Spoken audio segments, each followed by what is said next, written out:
주님께서 여러분과 함께. 또한 사제와 마르코가 전한 거룩한 복음입니다. 그때 예수님께서 제자들과 함께 카이사리아 필리피 근처 마을을 향하여 길을 떠나셨다. 길에서 제자들에게 사람들이 나를 누구라고 하느냐 하고 물으셨다. 제자들이 대답하였다. 세례자 요한이라고 합니다. 그러나 어떤 이들은 엘리야라 하고 또 어떤 이들은 예언자 가운데 한 분이라고 합니다. 예수님께서 다시 그러면 너희는 나를 누구라고 하느냐 하고 물으시자 베드로가 스승님은 그리스도이십니다 하고 대답하였다. 그러자 예수님께서는 제자들에게 당신에 관하여 아무에게도 말하지 말라고 엄중히 이르셨다. 예수님께서는 그 뒤에 사람의 아들이 반드시 많은 고난을 겪으시고 원로들과 수석사제들과 율법학자들에게 배척을 받아 죽임을 당하셨다가 사흘 만에 다시 살아나셔야 한다는 것을 제자들에게 가르치기 시작하셨다. 예수님께서는 이 말씀을 명백히 하셨다. 그러자 베드로가 예수님을 꼭 붙들고 반박하기 시작하였다. 그러나 예수님께서는 돌아서서 제자들을 보신 다음 베드로에게 사탄아, 내게서 물러가라. 너는 하느님의 일은 생각하지 않고 사람의 일만 생각하는구나 하며 꾸짖으셨다. 주님의 말씀입니다. 그리스도님 참여합니다. 참 예수님, 하나님의 복동이 고맙습니다. 고맙습니다. 네, 성경 통독 이어서 예레미야서 함께 나누겠습니다. 26장부터 32장까지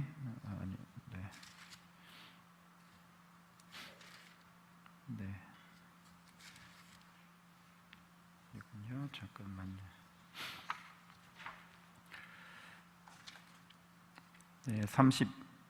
26장부터 31장까지 함께 나누겠습니다.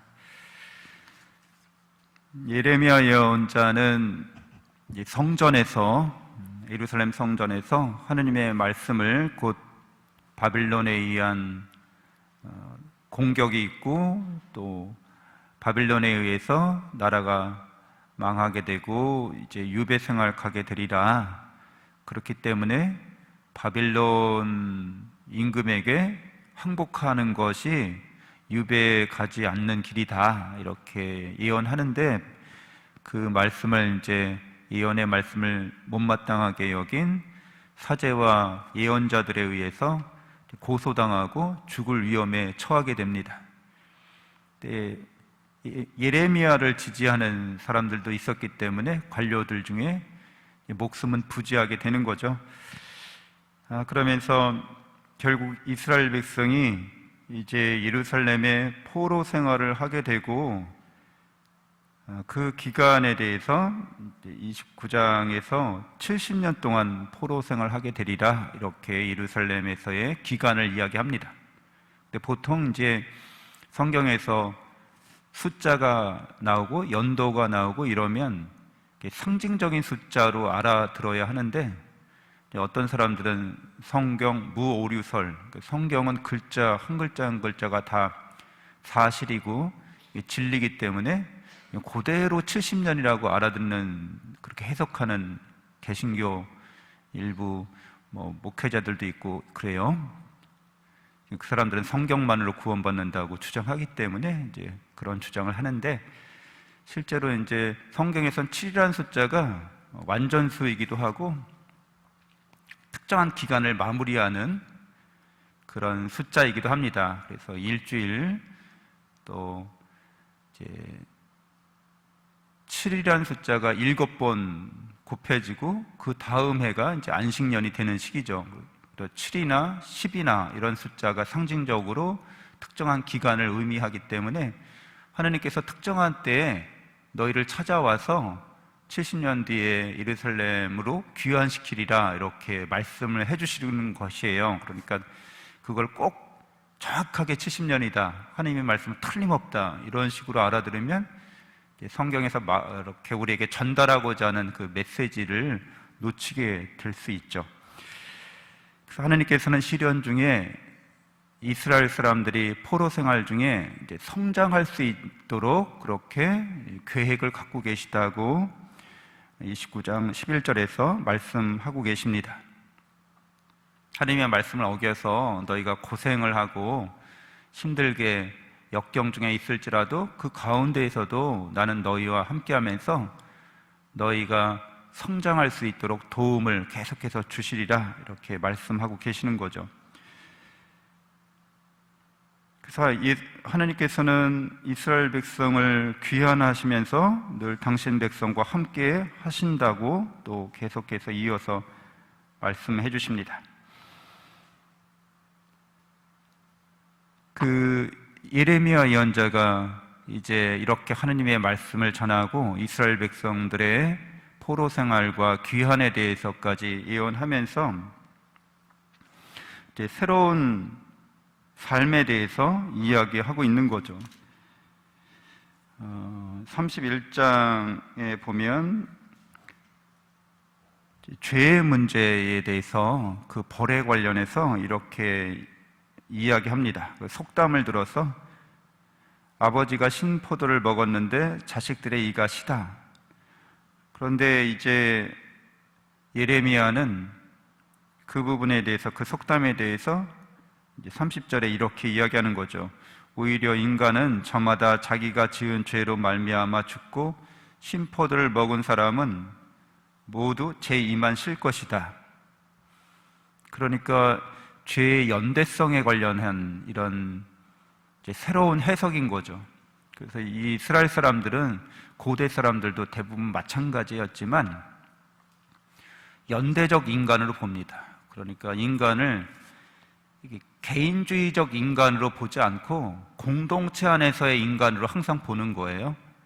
근데 요즘 이제 개인주의가 이렇게 태동하게 된 거는 얼마 되지 않아요. 그래서 근세에 이르러서 계몽주의가 나타나면서 시민의식이 이제 발전하면서 내가 개인이 중요해, 이렇게 하는 거지, 옛날에는 이 개인이라는 의식은 별로 없었고 한 집안, 한 가족, 무슨 한 부족, 이렇게 한 씨족, 그것이 중요했던 거죠. 그래서 여러분 저 시대 때, 저보다 선배이시던 그 시대 때는 시집장가하고 결혼할 때도 개인이 자유 연애해서 하는 경우는 거의 없고 대부분 중매해서 집안과 집안이 하는 거였잖아요.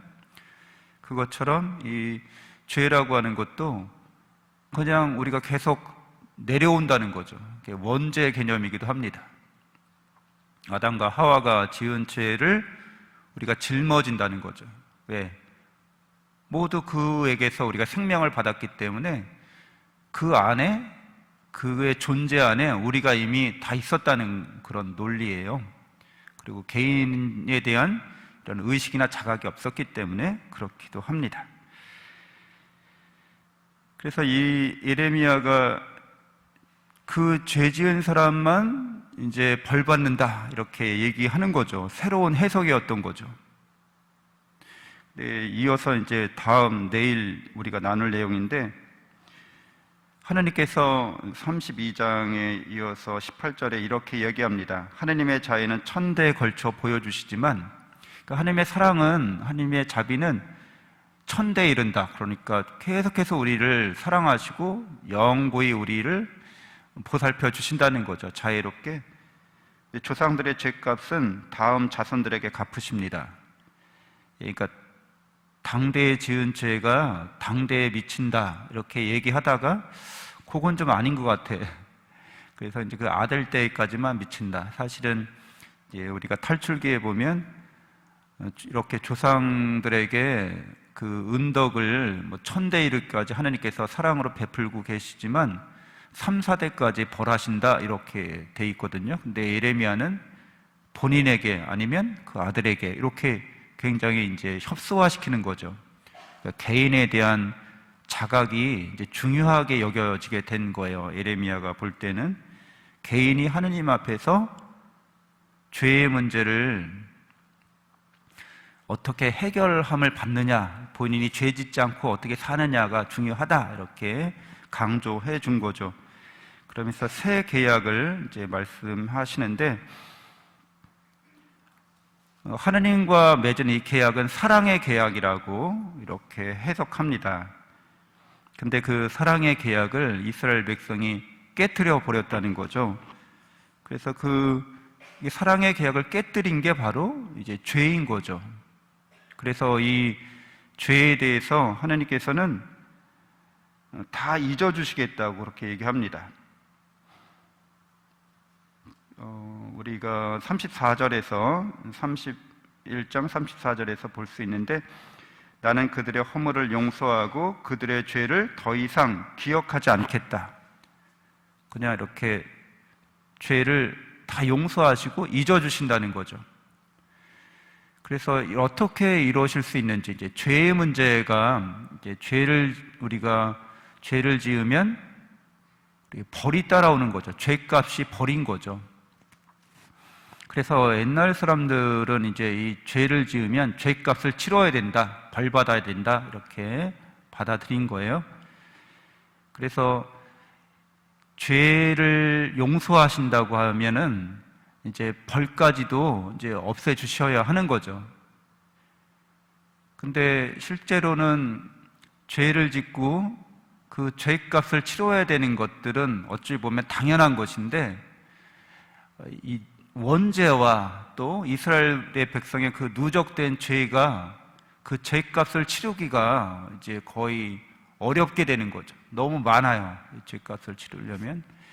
그래서 이제 그거를 다 퉁쳐주시겠다, 없애주시겠다, 기억하지 않겠다, 이렇게 말씀을 주시는 건데, 우리는 이 새 계약이라고 하는 이 예언이 예수님에게 의해서 성취되고 실현되는 것을 볼 수 있습니다. 그래서 너희는 모두 이것을 받아 마시라. 이는 새롭고 영원한 계약을 맺는 내 피의 잔이니 죄를 사하여 주려고 너희와 많은 이를 위하여 흘릴 피다, 라고 말씀하시는데, 우리가 짓는 죄에 대해서 용서해 주시는데 그 죄값, 그 벌까지도 용서해 주신다는 거예요, 예수님을 통해서.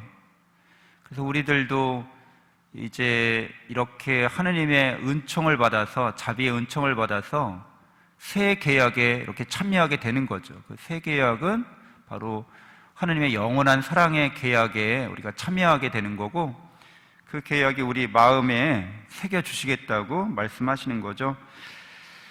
33절에 그들의 가슴에 내 법을 넣어주고 그들의 마음에 그 법을 새겨주겠다.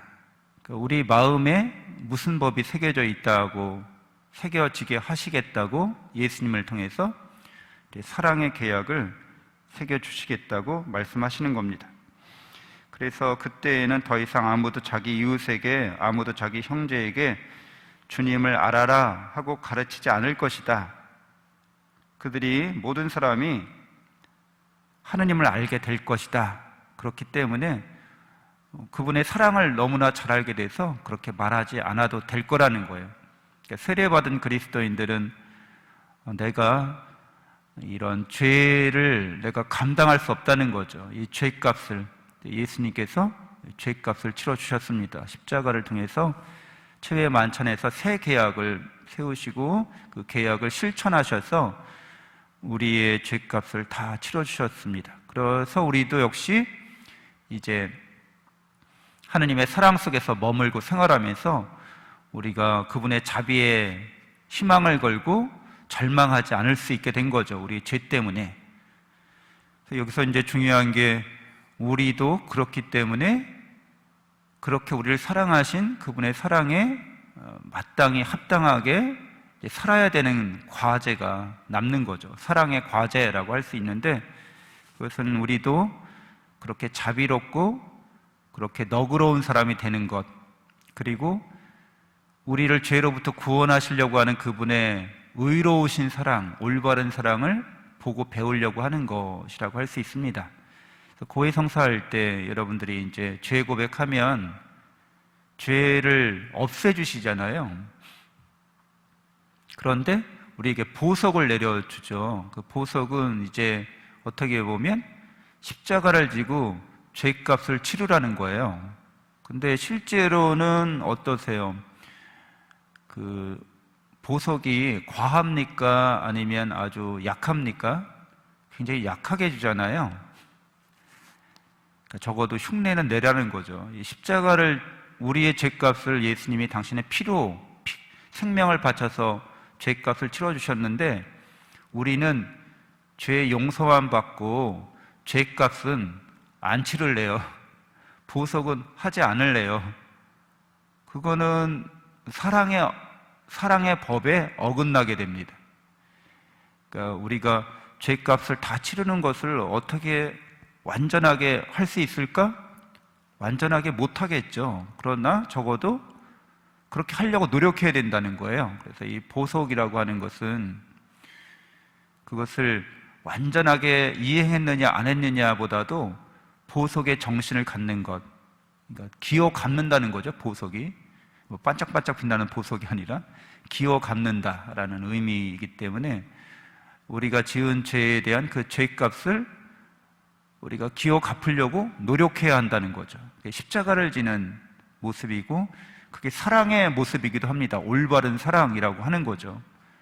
그래서 우리가 보석을 다 했느냐 못했느냐, 이렇게 하느님 앞에서 겸손하게 우리가 부족한 모습을 이렇게 아랠 수 있어야겠죠. 노력했지만, 최선을 다했지만 부족합니다, 이렇게. 그럼 하느님께서 그러한 모습을 보시고 다 탕감해 주신다는 거죠. 근데 아예 그런 생각이 없어. 그러면 이제 문제가 됩니다. 개신교 신자들이 대부분 그런 생각 갖고 있죠. 세례받을 때 다 용서받았으니까 그냥 하느님께 죄 고백만 하면, 그것도 사제에게가 아니라 그냥 자기 혼자 죄 고백하고 용서받았다고 믿고 그냥 사는 거예요. 보석은 하나도 안 하고, 죄 용서를 위한 성사도 받지 않고. 그래서 이제 제가 좀 자주 예를 들었는데, 밀양이라는 영화에 보면 그 유괴범이 다른 사람, 전도연 씨의 아들을 납치해서 죽이고 나서 이제 감옥에 갔는데, 거기서 개신교 목사를 만나서 세례받고 나서 나는 이제 죄를 다 용서받고 죄에 대한 벌도 다 탕감받았다는 거예요. 보석도 할 필요 없다는 거예요. 그런 식으로 이제 전도연 씨에게 이야기하는 거죠. 그래서 당신의 용서는 필요하지 않다고까지 얘기하는 거죠.